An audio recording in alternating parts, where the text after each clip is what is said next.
Hello, everyone. Welcome. This meeting will be recorded and posted to the OATS website and YouTube channel for the benefit of those who can't attend live today. And excited to have you all here. I'm your facilitator, Nate Powell-Palm, the training specialist with the Organic Agronomy Training Service. This series is brought to you in collaboration with the American Society of Agronomy and the University of Wisconsin-Madison's O-Grain program. This is the 6th of 6 calls that we'll host in this series. So very excited for the work we've gotten to do so far. Please visit the OATS website to view the call schedule and the list of topics that we've covered. The call series topics and guests are drawn from a video series that was released by O-Grain and ASA.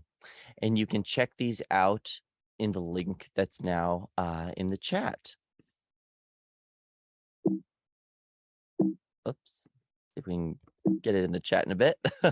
The next, if you haven't done so already, I highly recommend signing up for the newly launched Organic Advisor listserv.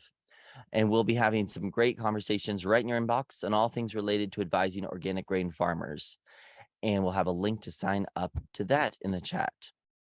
And so for now, that's the housekeeping. And let's get started with today's discussion. Our guest today is Léa Vereecke. Léa is a consultant with Rodale Institute based out of Madison, Wisconsin. Prior to her current role, she was a research specialist working with Dr. Aaron Silva at UW-Madison. In this role, Léa oversaw all aspects of diverse organic research projects, including no-till organic soybean production. So we'll get kicked off with a couple of conversations for Léa, but we hope that you all come with your questions. And as you come up with questions, or if you have any already prepared, please drop them in the chat and I'll read them off to Léa and we'll get them addressed. So welcome, Léa. Thank you for joining us today. To get started, would you tell us a little bit about how you came to the organic space and what your work consists of now? Yeah, hi everyone. Thanks, Nate, for having me today. I'm kind of sad that it's the last. I didn't realize that there was no more after that, and I just really loved listening to this call. So a little bummed here. So how did I come to organic? So I grew up in a conventional grain farm in northeastern France. So I kind of grew up getting the farm bug there. Went to school to study agronomy and found conventional agronomy a little boring and prescriptive. And I've always really enjoyed biology, which I think is what drew me to going to study agronomy and then later on to focus on agroecology, which is what my degree is in, which is a broader term, I think, that would include organic agriculture. And since the agriculture part of the agroecology systems is what I love the most, I really started focusing on organic systems and really loved the complexity and difficulties that are facing organic farmers. It's kind of hard to say it that way, but I just love nerding about agronomy and biology. So I think that's where I came to organic. Then, getting older as a consumer, thinking that it's probably the good thing to do to buy organic food, but that's not really where I came from. Yeah. And so my current role, moving to the Midwest 6 years ago, and driving through Illinois, I think was a big culture shock. I remember the first time I drove through the entire state of Illinois was Aaron Silva, and it was just corn and corn and corn and flat. And that was a little overwhelming and sad and kind of stressful to see all of that, and really kind of put it in my head that this is an important place to be in the organic world. And so now in my new role, after doing research for 4 years, I help growers actually implement those practices that I've been researching with Dr. Silva on their farm. And it's just very enjoyable to see the great work that she has been doing and I've been doing along her side being actually implemented on farms. So that's my new role. Fantastic. Well, thank you. I'd love to hear a lot about the research that you've done, and please bring that perspective for how you would see what a more holistic, complete farming system looks like from your expectations from Europe, but also how you would see us transform the landscape to be more diverse and more protective of both the environment, but also farmers' livelihoods. So to get kicked off, you helped manage the no-till soybean experiments, correct? Correct. Yeah. Um, I think a lot of folks on this call are going to be advising organic farmers who are interested in this idea. I know as an organic inspector, the topic of no-till organic soybeans came up constantly, asking, all of the questions, whether or not I could advise them at all. And of course, as an inspector, I could not, but I'm excited for folks who can. So in thinking about what would you say is the right mindset and tools that a farmer needs to have ready in order to successfully start practicing no-till organic soybeans based on the video that Dr. Silva has on the O'Grain webpage? Yeah, if we start with the bigger picture, and you referenced the listserv for organic advisors, and I know you asked a question on it. I saw it recently about finding markets locally for growers who are transitioning to organic, and this is definitely a really big problem. And I think it goes hand in hand with the issue of organic no-till soybeans, is that once you want to introduce that piece in your system, there is just no way you will be able to only grow corn and soybeans, in my opinion, because the few rules that I have in mind is I would not recommend going for organic no-till soybeans after corn. I know some people have been able to do it by using short season corn, and I remember a farmer from Ohio telling me that he uses that short season corn and he harvested pretty wet so he can dry it in the bins and get the rye planted on time.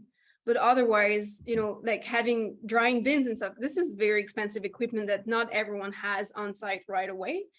So if you're not, well equipped for that, then if you let your corn naturally grow to maturity and dry down to the moisture you want it to be at harvest, then there will not be enough time there to plant the rye on time, and perhaps also add some manure, because corn being a heavy feeder, it will not leave any nitrogen or very little nitrogen, depending on your farming history. If you've been manuring your field very heavily, then perhaps there is nitrogen there. But most of the farmers I work with now haven't been manuring their fields very much, because they're, again, those Illinois, Indiana, Iowa growers who have been grain growers for the longest time and just don't have the history of manure that some dairy farmers in Wisconsin would have, for example.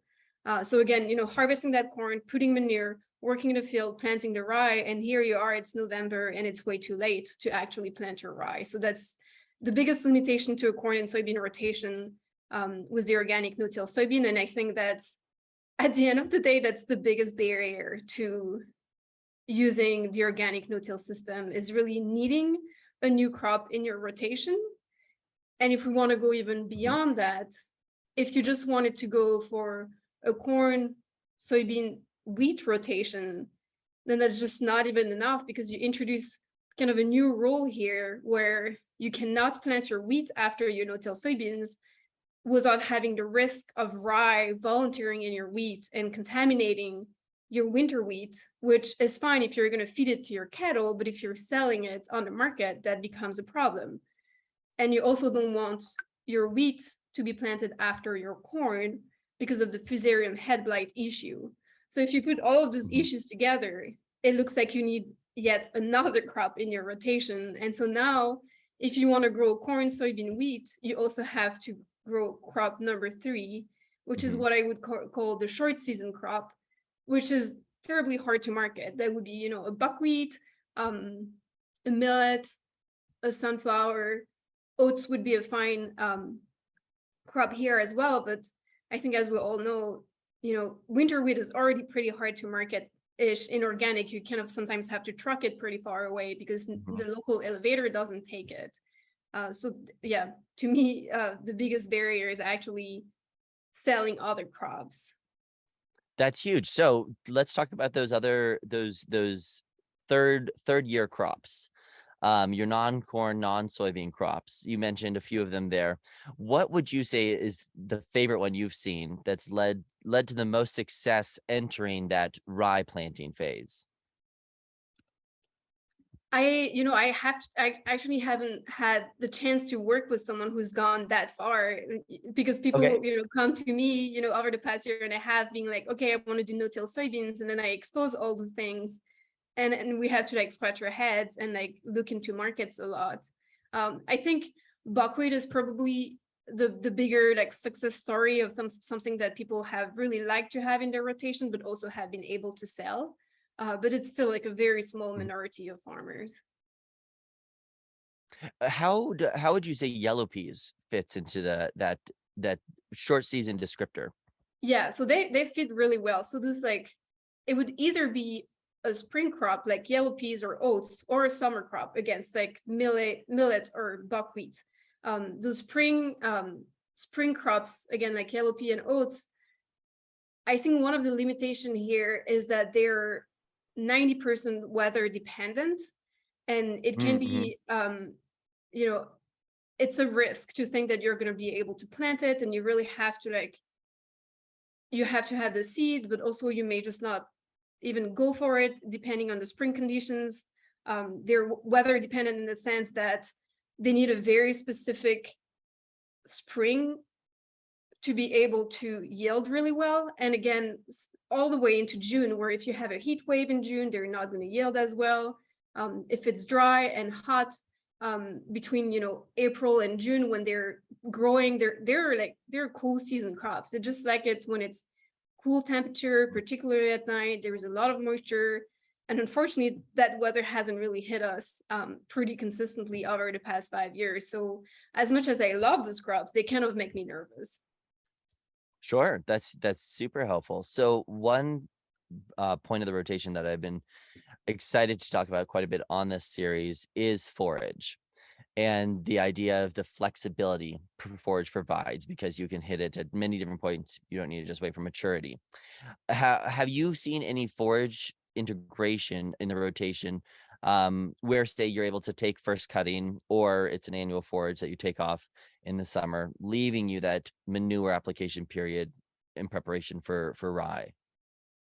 I would love to see it. Can't really say I haven't seen it a lot, again, because of the issue of working with growers who don't have cattle. Mm-hmm. And selling forage is just another problem if you don't have cattle. Um, Yep. so definitely, like there is a farm, which probably a lot of you know about, the Wilson farm in southwestern Wisconsin, that has a lot of forage because they have dairy cows, and so they have been playing with that rotation. They have been using the organic no-till soybean phase of their rotation pretty extensively. And I think with the help of the forage, that's been a great success. I can't remember off the top of my head what their rotation is, but forage is a big help, which means, having animals on the farm is a big help. But with our systems now that are so, disconnected with the cattle all in one state and the crop all in another state, it just becomes a little more complicated. I love the theme that's run through, that we need cows on farms and we need forage as part of this rotation. So I think that's lending to it still. So we need a good period in preparation to let this let us prepare for rye. As we think about the tools that we're going to be needing, what sort of seedbed preparation do you like to see for the rye? And how much manure would you say you typically expect folks to be able to put down to get a good stand? Yeah, so I like, a good seed bed. Like you're going to plant, is the connection right, by the way, because it seems like the video is a little laggy at some point. I don't know if you're losing me. You're good, I think. Okay. Yep. Awesome. So yeah, a good seed bed, like you were going to plant your crop. I think it's really the mindset that you have to have when you approach that winter rye is like, it's not a cover crop. It's not a crop, but it's your entire weed control. So when you go ahead and like set your row cultivator, your tine weeder, your rotary hoe, you really spend time doing it, and you put effort again and time and energy into doing that. Same with the planting of your rye. You really want to work the seed bed. And it sounds counterintuitive with the no-till thing. But then after that, that's the last pass of tillage for 12 plus months. So I think you're still winning here by preparing a good seed bed for your rye. As far as the planting timing in Wisconsin, and I think I had taken notes of that. So Arlington, where the research was conducted, is a 5A winter hardiness zone. And I think, we really have to keep that in mind as in which zone are we. So in a 5A zone like Arlington, I would recommend planting that rye by September 20th would be the best target, and definitely no later than October 1st. And as far as manure goes, it's not, you would have to look into the crop history and what's available at that point, depending again on the crop history and also organic matter. And I would say what I feel comfortable with is having 50 to 60 units of nitrogen available at that time. So again, depending on what you look at your crop history, your organic matter, then you just add those things and see what's missing to get to 50, 60, and you have to add that in the under the form of manure. Perfect. So we need to be having a crop that's out of the field by September 1st to give us this time. And so anything that can be harvested in August should probably qualify. Yeah. Okay. And then get our manure down. Yeah. So let's talk about what variety. Oh, sorry.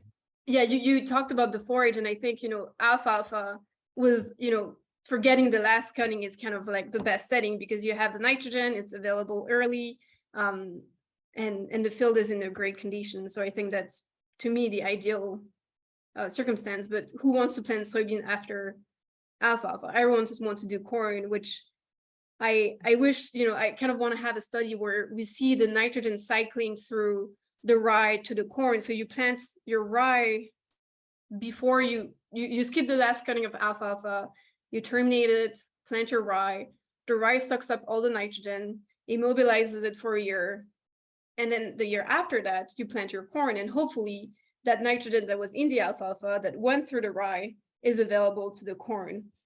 Because in nature, nothing is 100% efficient. I'm sure you're losing some nitrogen along the way, but I still think it's a viable system, and I'm not the only one who's claiming that. And I just kind of wish we had, that nitrogen availability study to actually make a claim here.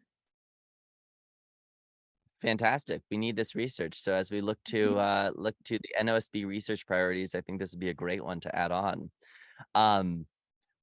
As we go to make a good stand of rye, what varieties or what do you look for in varieties that work well for this no-till system? I think so. A rustic rye, which is a rye variety, is kind of a funny story where it became the #1 variety that's been used by researchers and farmers. But asking everyone, how did that happen? I don't think anyone has the answer of how did it happen that a rustic was the one that all of a sudden was recommended to be used in the systems. And that's a variety that I came to not like as much as I would have wanted because it was broadly available and broadly recommended. But two things that I don't necessarily, maybe three things, don't necessarily like was a rustic that can tell you, what you're actually looking for in rye. And I think the #1 reason why it was perhaps recommended at first was that it supposedly matures earlier than the other one, which is an important thing if you want to plant your soybeans earlier.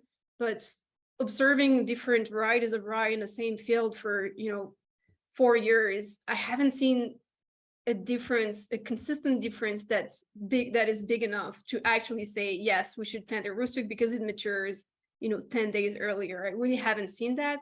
It would be 3 to 7 days in difference, which really doesn't make that big of a difference in terms of soybean planting dates. The other thing that I don't like too much about a rustic is that it gets really tall and thin and spindly and tends to lodge even before you have time to go in the field and plant your soybeans. So when you want to go ahead and crimp, you want the rye to be standing so it lays down the way you want it to lay down. You don't want it to be already laid down in every direction and go through all of that with your tractor and your planter. One thing that is more of a feedback from seed suppliers is that it doesn't produce a lot of seed. So, not a problem for the no-till soybean per se, but it just kind of leads to a high price. If there is not a lot of seed, then small production means higher prices because less availability of the seed. So that's something that seed suppliers have identified as a big weakness for a rootstock. And it would be a problem too if you were trying to grow your own seed, if it just wasn't producing a lot. And it would also be a problem if you decided not to go for soybean that year because your stand wasn't good enough and you decided to harvest it, then you want something that will yield better. So one of the varieties that has been coming out lately as kind of a better option is ND Gardener. ND as in North Dakota, Gardener as someone who gardens, and it seems to have all the good properties that I kind of went over.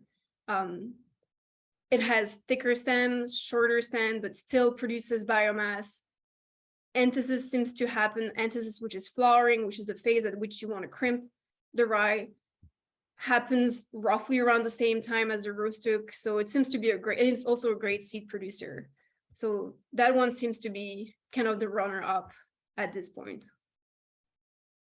Super. So sorry. One last thing is VNS, variety non-stated, is what you want to kind of stay away from because it will have the anthesis, it will not reach the right stage at the same time across the field because it's just kind of a mix of different varieties.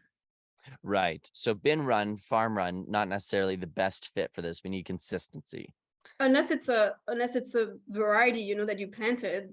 If you planted a pure variety, then you can just use your own seed. But if you planted VNS to start with, then I would not recommend doing that. Okay. As we think about the anthesis and the opportunity to start crimping, what time of year would you say you're typically expecting to crimp? And how late do we get before we start to worry that things are taking too long? That's a good question for the whole late. It usually happens at the Arlington Ag Research Station, which is where I worked for 4 years before joining Rodale. Again, in that 5A zone, it would occur around, June 1st would be the average probably. We've seen everything between maybe May 25th at the really earliest, but I don't think I've seen like full anthesis happen by that time very often to like June 5th.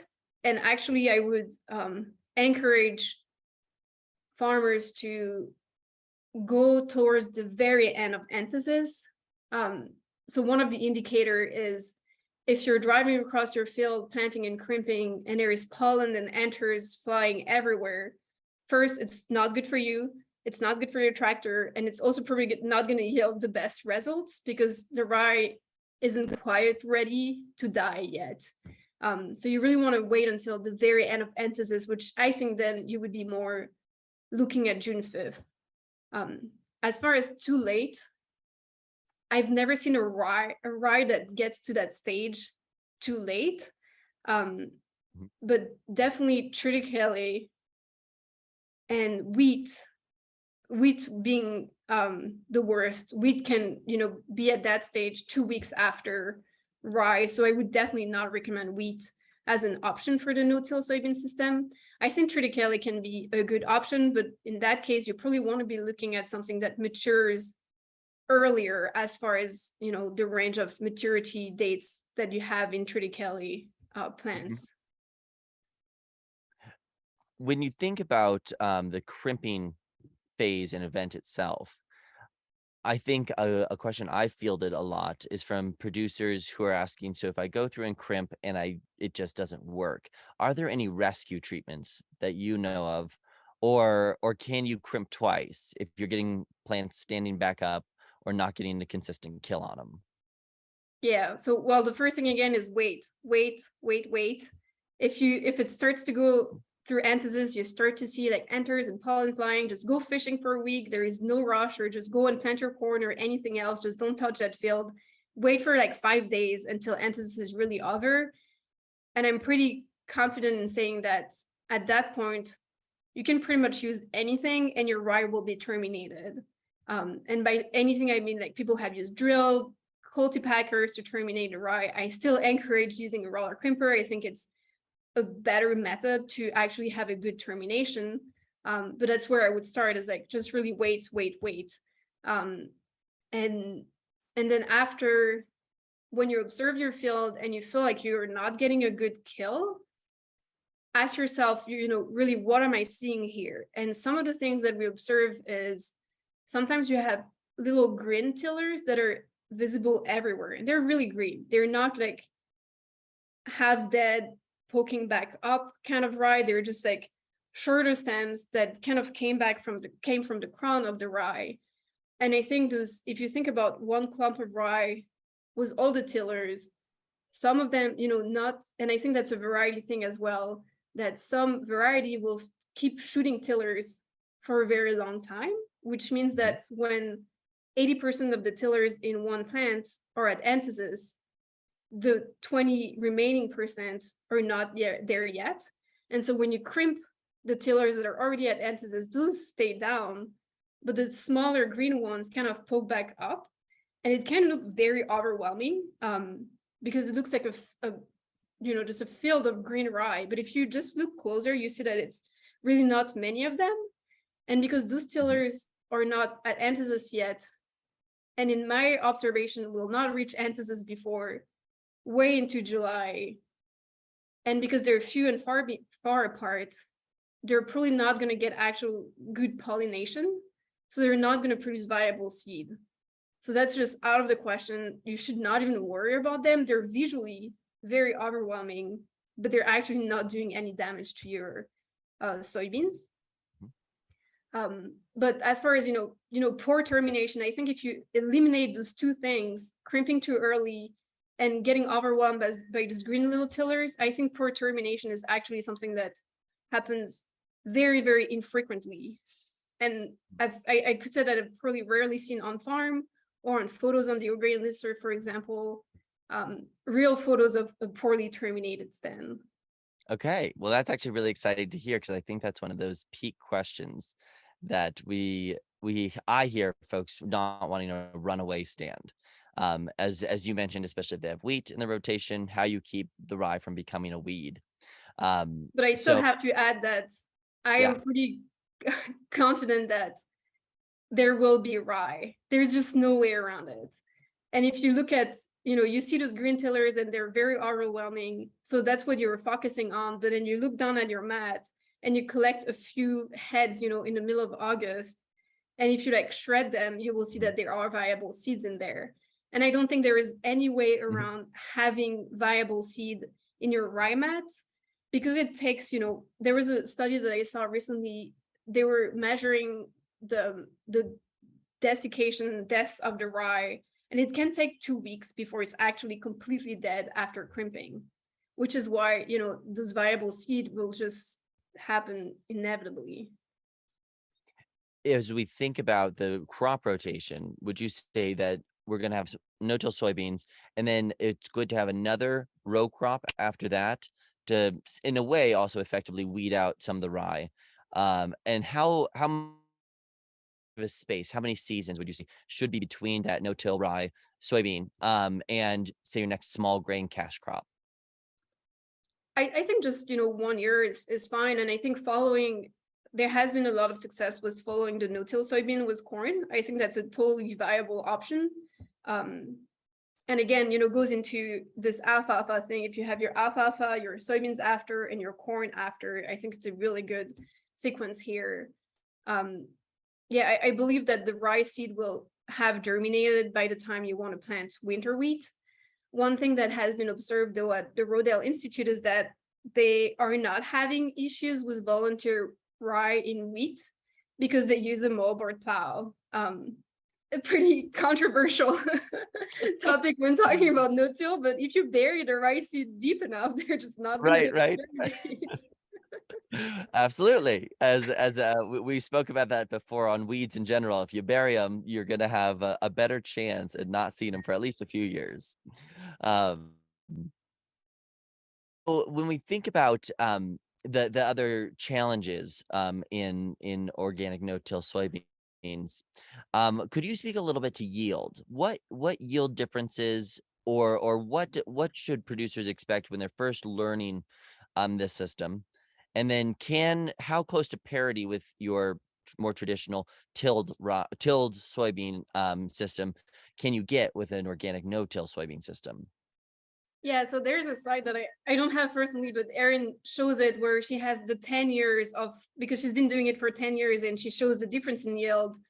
And because she had the learning curve of the beginner who didn't know too much about it, there was not much information when she started. And I think at the very beginning, she would see like a 10 plus bushel difference between her no-till and her tilled soybeans.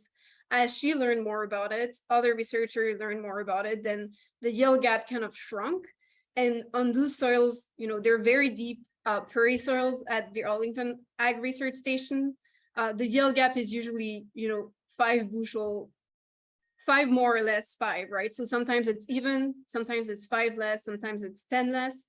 And that kind of depends on the year. And interestingly, currently, because I'm working mostly with farmers who are in the process of transitioning, I think they're all, and I'm telling them, you're in your honeymoon phase where your wheat seed bank is pretty low.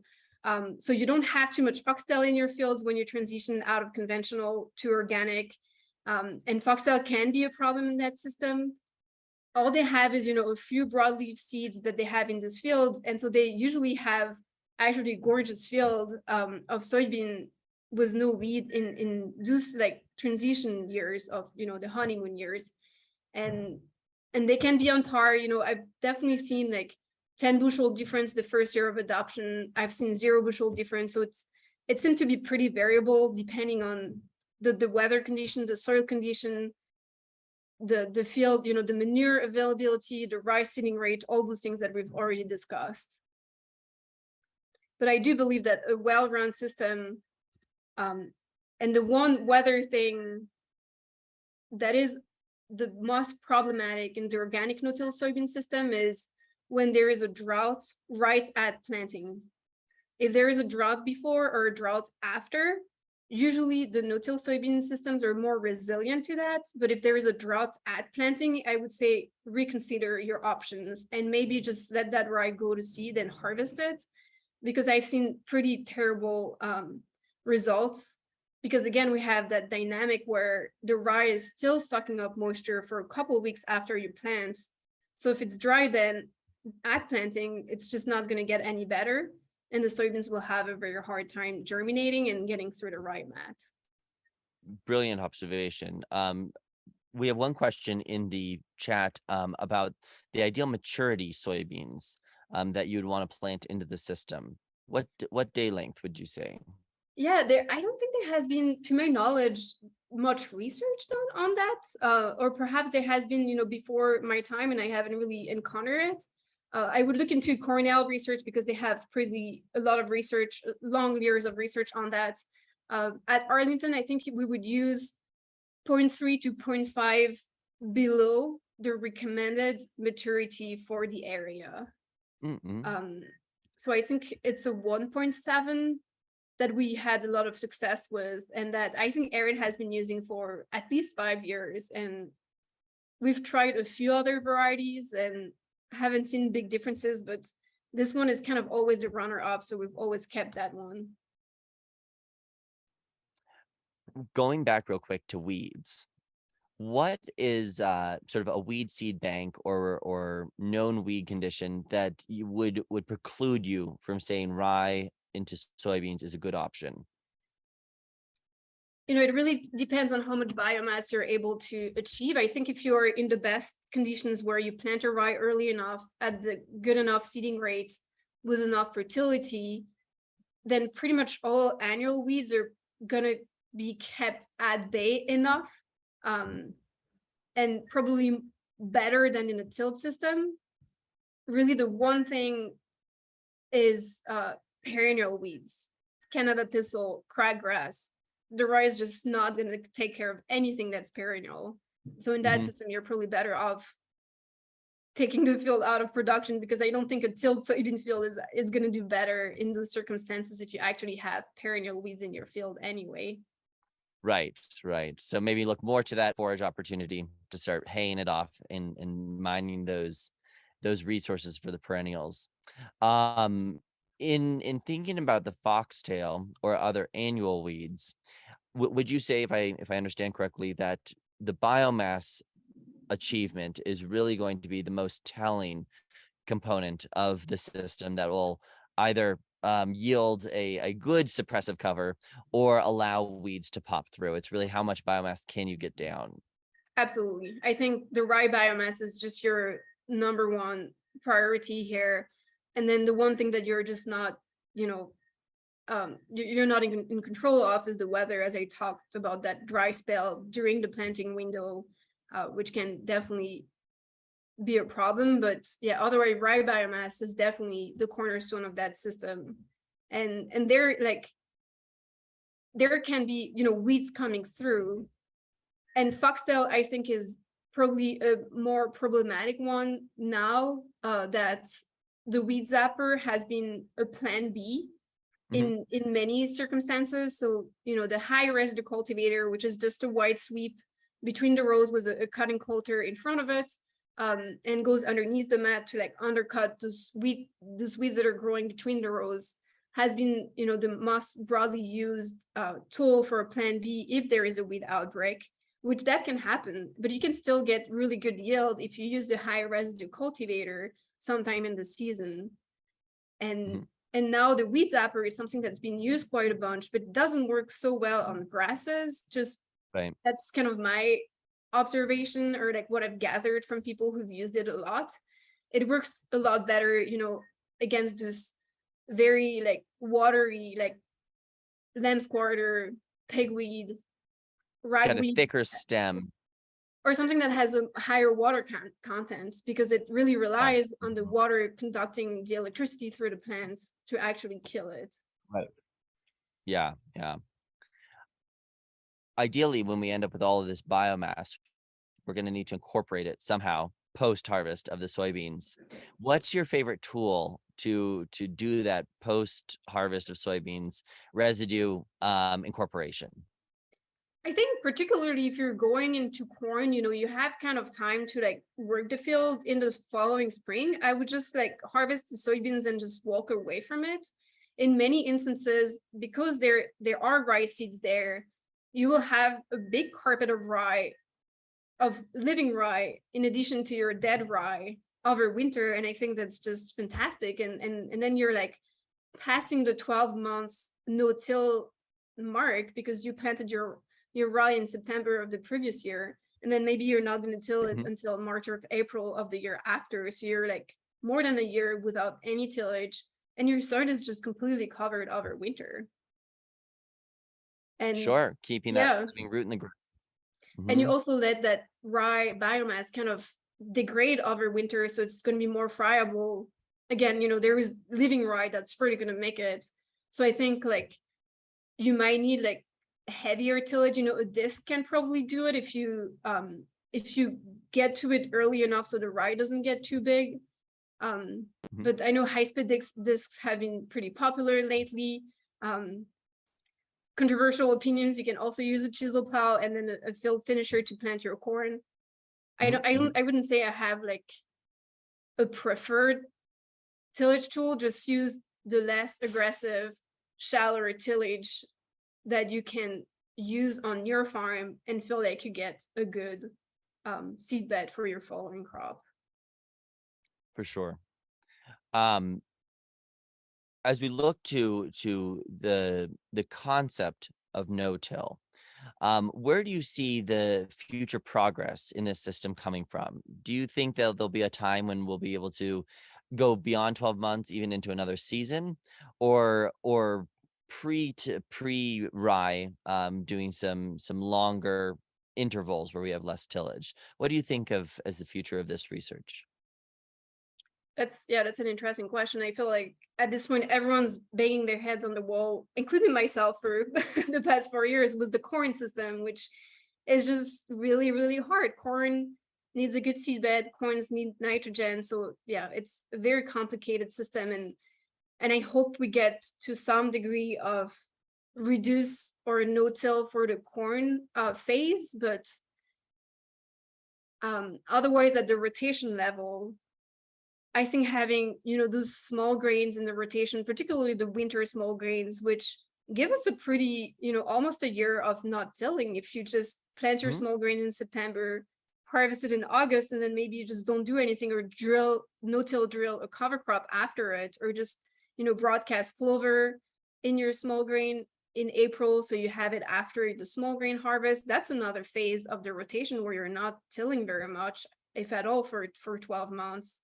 So I think it's more like integrating those crops that don't need tillage Mhm. is kind of the best way to go, because I'm not sure how long it will take before we actually find a no-till corn system that works pretty consistently. Sure. And other controversial opinion in the corn belt is that corn is kind of the enemy of cover crop. Although people have like flown in cover crop in the corn, or like drill dry after corn harvest, you never get a really good stand of cover crop after corn because it's such a long season crop.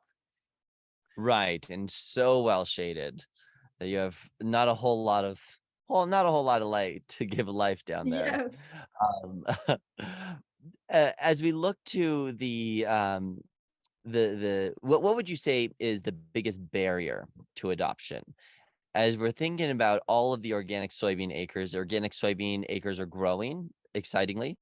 And we still import a lot of organic soybeans, but there's a growing awareness and interest from farmers transitioning. What would you say are the biggest barriers to farmer adoption, and how can advisors help farmers overcome those barriers, or at least discuss them to perform due diligence before tackling the system? Yeah, I think all of the points that we mentioned on like how to achieve great rye biomass, there's still a lot of education to be done on that. Most of the time when I get a call and I talk to someone who say that they have had poor success with organic no-till soybeans. In very many cases, I can diagnose it to there was not enough rye biomass for one reason or another. So I think that's, Mhm. people doing that and their neighbors seeing it fail always in agriculture. If someone tries something and fails, then you have like 10 farmers around him that are like, I'm never doing that. So that's a big Right. barrier with every ag innovation. And so yeah, it's still a lot of education to be done on that, which the more people we get out there, talking about it, the better. And then what I mentioned at first, I think the rotation piece and not having good, consistent markets for those shorter season crops is also a big barrier, because, once the farmer has learned how to get the right biomass, they're left with, well, I have a crop that I don't know how to grow and don't know how to market. Right. So we're looking at buckwheat, and tell me those other ones again for the groups that we need to figure out these markets. We need to Yeah, get so some validation buckwheat, on. like peas, oats, millet, sunflower to some extent, although sunflower is kind of another row crop, so definitely not my favorite one, because I don't think we need another row crop in the rotation. Plus, it's not super compatible with soybean, maybe with white mold being an issue for both of those crops. Well, I'm not sure for how long we've lost Nate, so if anyone has a question, just throw it at me. Léa, could you talk about foxtails again? I kind of missed some of what you were saying about how to manage foxtail. Yeah, so again, like I've been saying that over and over, I feel, for the past 40 minutes, is biomass is going to be kind of the determining factor here, and really not skimping on any step that will lead to great rye biomass, like the planting date, the planting rate, the seeding bed, and the available nitrogen in the fall. Rye tillers a lot in the fall, so we really rely on that fall available nitrogen in order to get good biomass. At the Arlington Ag Research Station, again, we have plenty of dairy manure available those fields have been manured like a lot. They have pretty high organic matter, so fertility was never a problem. We would always make sure that we planted our rye on time for the soybean, and we knew there was foxtail pressure in those fields because we had a bunch of failed no-till corn experiments in those same fields, and the foxtail really manifested itself. But with the right amount of biomass, you can really knock down the foxtail quite a lot, if not completely. There will be some here and there, but nothing that really concerns me too much, and probably less than you would see in a tilled soybean, because it's also really hard to control in tilled soybeans. Rotary hoe doesn't do very much against foxtail. In my experience, I think tine weeders are a little bit better than rotary hoes, but overall, I think your chances are better in the no-till system if you do all of that for your rye to knock down the foxtail than they are in a tilled soybean system. Thanks.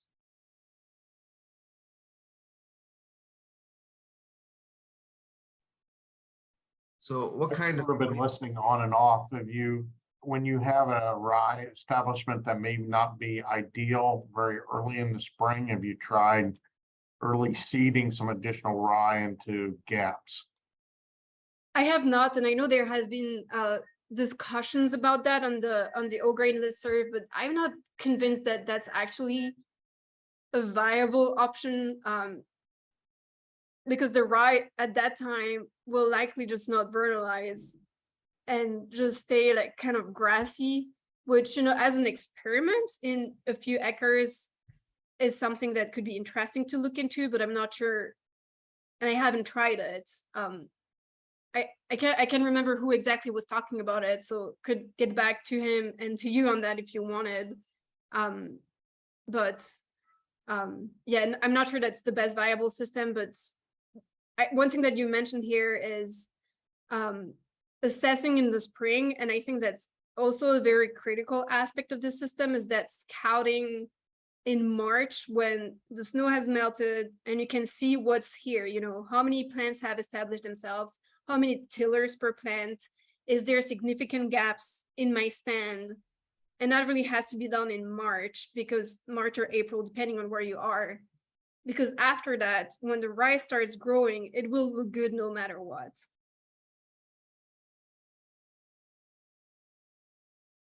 Hi, Mallory. Hello. Apologies. We're having some wildfires here, so we had a power surge for just 1 second right towards the end there. Thank you, everyone, for keeping going.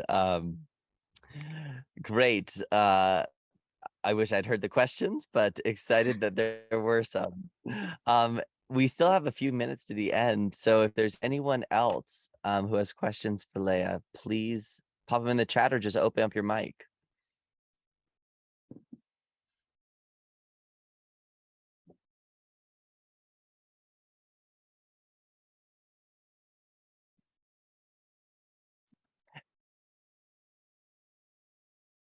To close out here, what would you say is your estimation? What would you say is the interest from farmers right now? And who do you think the groups are that would be the best candidate? Looks like we're losing Nate again. The interest is huge.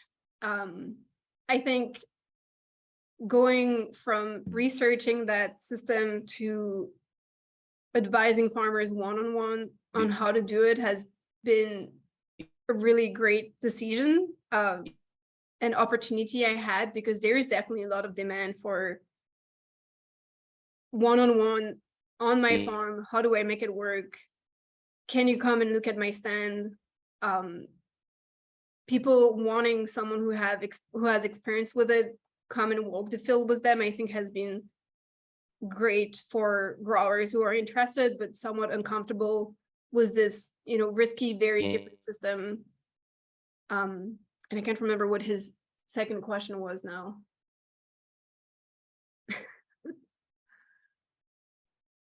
But there are 5 minutes left if anyone else has a question. All right. Well, we've got maybe a little bit of bandwidth. Thank you, everyone, and thank you, Léa, for keeping going here. Yeah, that's all right. Have a good day, everyone. Thanks for coming. And I'll just have a few notes for everyone before we sign off here. Again, thank you, Léa. And we've got some exciting launches of new programming coming. So we will have a continuation in a different way of this series. So it won't be based on the O-Grain series, but we will have 4 more calls yet this year to discuss different things with experts surrounding organic advising. And then, so our next call will be September 14th. Same time, same place. And then lastly, we've got some exciting program launches. So please keep an eye out in your inbox. And I hope you all can join us. So thank you again, Léa. Thank you, everybody, for the patience on the tech and great conversation. So looking forward to keeping it going and seeing more no-till organic soybeans out there. Stay safe, Nate, with all those wildfires. All right. Will do. It's the West these days, but yes. All right. Take care. Thank you.